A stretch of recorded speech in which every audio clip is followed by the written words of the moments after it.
story begins with a kite soaring freely over a bustling city, drifting wherever the wind takes it. In this city lives a bright and curious 8-year-old girl named So-won.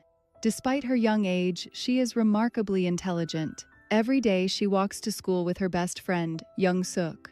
One morning, So-won asks her mom to tie her hair as she gets ready for school. Her mom is very busy with her job and household chores. She does not have time to help So-won. Her dad notices this and decides to tie her hair instead. So-won gets ready to leave for school, but it starts raining outside. Her mom asks if she should drop her off at school. So-won knows how busy her mom is, so she says she will run and reach school in 3 minutes. Her mom tells her to take the main route because it is safer. So-won leaves for school, but her friends have already reached before her. While she is walking towards the school, a man watches her from a distance. In the next scene, the kite that was flying freely at the beginning of the story is now lying on the wet road. The man picks up the kite and approaches So-won. He compliments her umbrella, saying it is very beautiful, and asks if she would like to share it with him. So-won politely declines, saying she is late for school.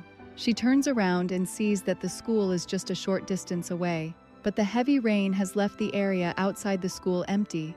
In the next scene, chaos unfolds.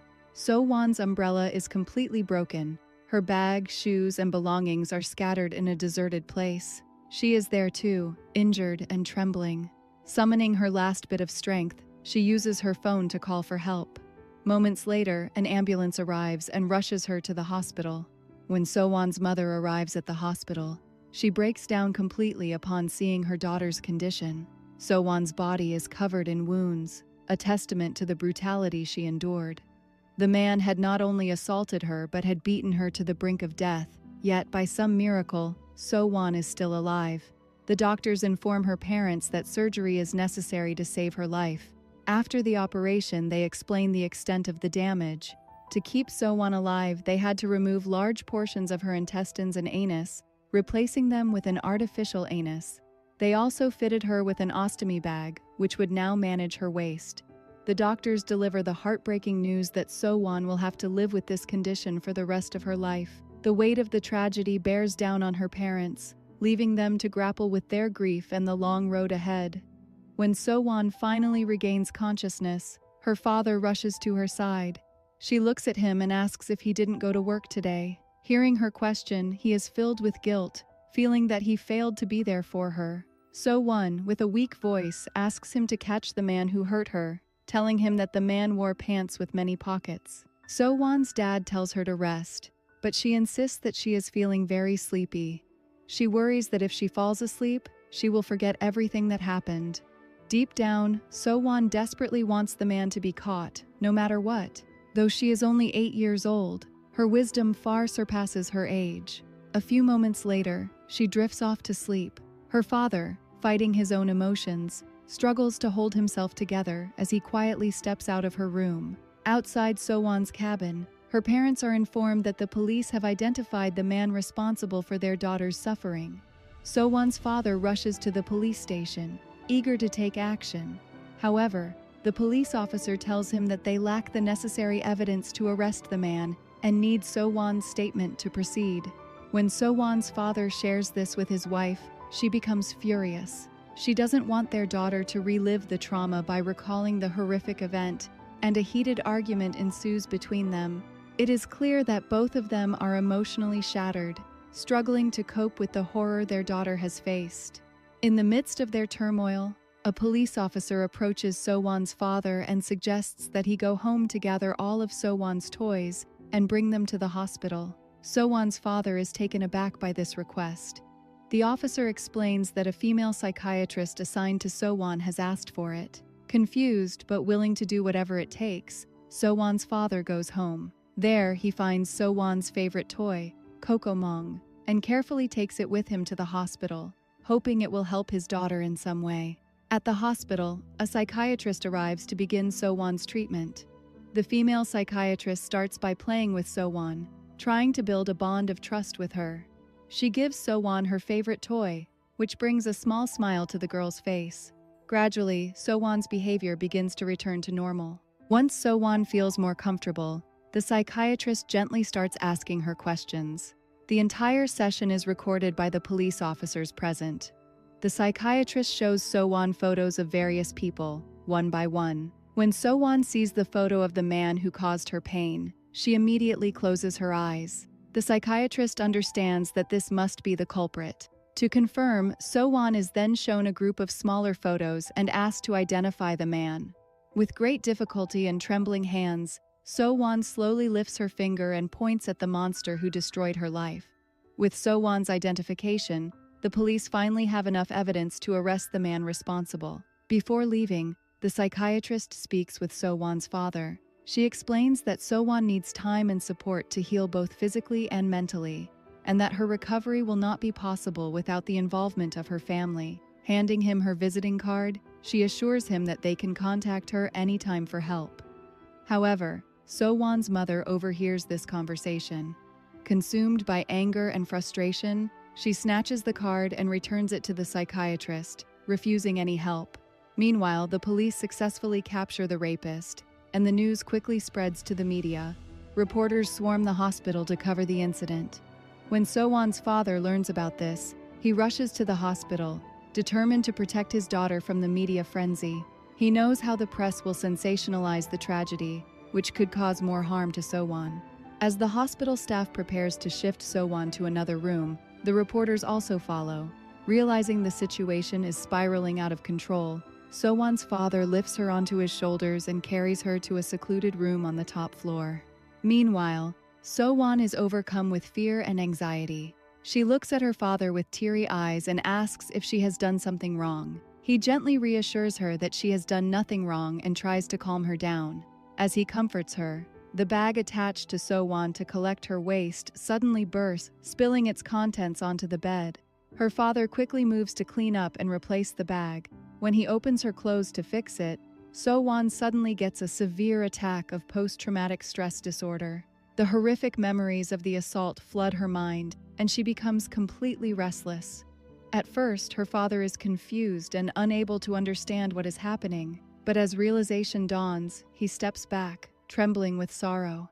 His heart breaks into pieces, knowing the scars left by that monster are far deeper than he could ever imagine. In the evening, when So-won's father visits her room again, she quickly covers herself with a cloth upon seeing him. Her reaction stops him in his tracks, but he gently tells her that her mom is unwell and won't be able to visit her for some time. He adds that she will soon have a little brother. So-won stays silent and doesn't respond to his words. Her father realizes that the incident from the morning has caused her to fear him as well. The thought breaks his heart, but he tries to hide his pain. He softly tells So-won that she doesn't need to hide her face from him. Without waiting for a reply, he quietly leaves the room. The hospital bills start piling up, and So-won's father finds himself struggling to pay them. Desperate for help, he calls a close friend who works with him. This friend has supported him in the past and doesn't hesitate to step in again. His friend reassures and tells him not to worry about his job and that he will handle everything at work until things get better. A few days later, the court hearing for the man who assaulted So-won takes place. When questioned, the man denies all the accusations. He claims that he works at a construction site and had been working there all night on the day of the incident. He further states that after returning home in the morning, he drank alcohol and went to sleep, insisting he knows nothing about what happened. However, the police present strong evidence against him. They reveal that So-won's blood was found on his clothes. Additionally, soil samples from the crime scene matched the soil on his shoes. In his defense, the man claims his shoes had been stolen and mysteriously reappeared outside his house just before the police arrested him. He accuses the police of framing him. Among those in the courtroom is So-won's father's friend, who becomes enraged by the man's lies. Unable to control his anger, he removes his own shoe, throws it at the man, and yells, "You should be ashamed to call yourself human!" Chaos erupts in the courtroom as police intervene. On the other hand, when So-won's father goes to the hospital, he sees some people entertaining So-won by wearing cartoon costumes, and So-won is very happy with this. In fact, it is his wife, her friend, and a nurse from the hospital. All of this was arranged by the psychiatrist who had previously come to take a statement from So-won. His wife had called the psychiatrist again. So-won's mother had rented the costumes. When So-won's father goes to pay the rent for them, he asks how much the rent is for one costume for one day.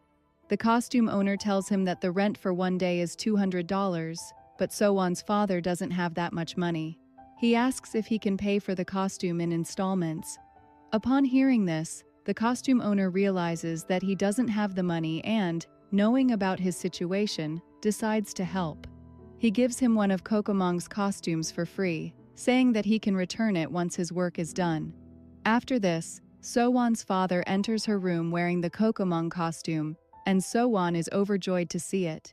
She immediately hugs Kokomong, her face lighting up with happiness. The next morning, the lady psychiatrist spends time talking with So-won. During their conversation, she gently tells So-won that her summer vacation is coming to an end, and the first day of school is near. She asks So-won if she wants to go back to school. So-won immediately refuses. She feels that all her friends must know about what happened to her, and the thought of facing them fills her with embarrassment. When the psychiatrist asks how she is feeling in the hospital, So-won opens up. She tells her that she feels guilty because her parents aren't able to go to work. She knows the hospital bills are piling up, and her parents are struggling to pay them. She doesn't want her parents to suffer because of her. So-won admits that she misses school a lot, but fears she may never be able to return. 2 days later, So-won is discharged from the hospital. Her mother and father arrive to pick her up, but So-won still avoids looking at her father. As they drive away in the car, So-won's father puts a curtain between them to make her feel less scared. As they drive past the location where the incident occurred, So-won's health begins to deteriorate again. Sensing her distress, So-won's father immediately speeds up the car, quickly driving past the spot to avoid triggering her further. When they reach home, So-won gets out of the car and immediately starts vomiting. But So-won and her mom then notice something that brightens the moment. On the wall of their shop, there are a lot of sweet, encouraging notes left by So-won's friends. Seeing these heartfelt messages, So-won's face lights up with happiness. The next morning, So-won's best friend, Young-suk, comes to see So-won's dad. Overcome with guilt, he tearfully says that if he had gone to school with So-won that day, this terrible incident wouldn't have happened. He begins to cry uncontrollably. So-won's father gently consoles him, reassuring him that it was not his fault and that he shouldn't carry the burden of blame. So-won's friends send her a lot of greeting cards, which helps boost her confidence to return to school. The next morning, she goes to school with her aunt.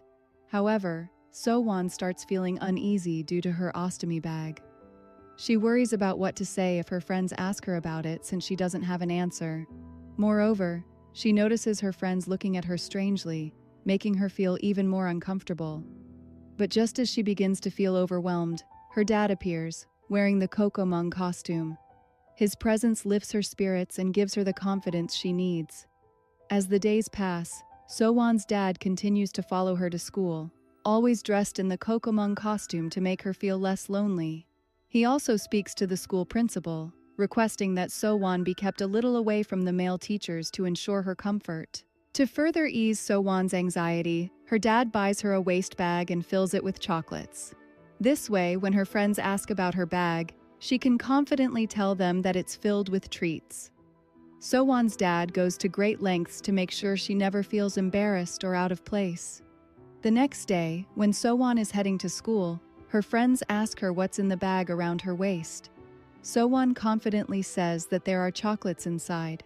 She takes out some chocolates and shares them with her friends before continuing on her way to school with Young-suk. Throughout the journey, So-won's dad, still in the Kokomong costume, keeps her entertained and reassures her that her friend is with her.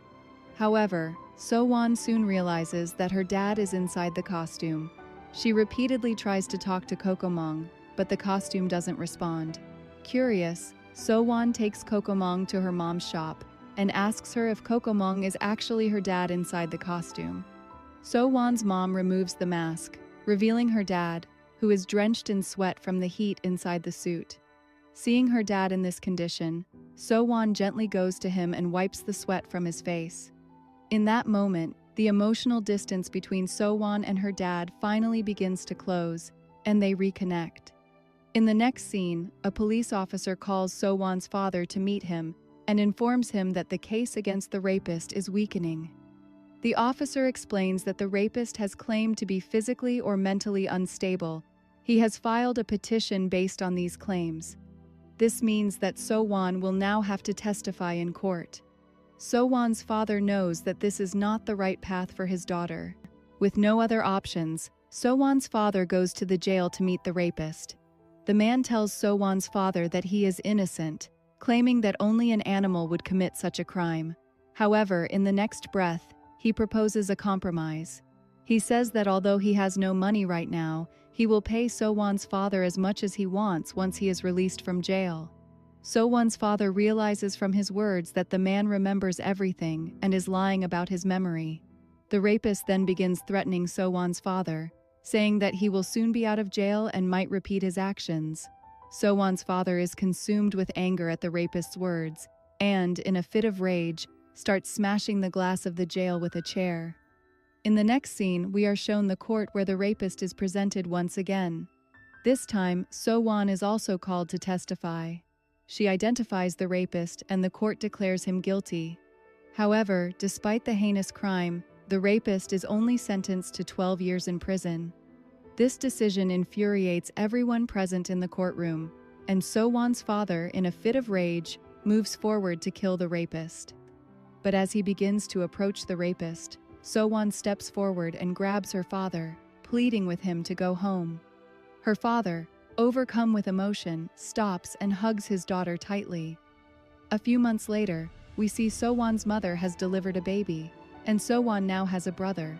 She is very happy to see him, and everything seems to be returning to normal. However, beneath the surface, the reality is different. So-won often leaves school before the class ends, as she still hasn't been able to forget the traumatic incident. Despite this, the arrival of her brother has given her a renewed sense of hope and a reason to live. This story highlights the deep pain experienced by some individuals, a pain that lingers with them for a lifetime.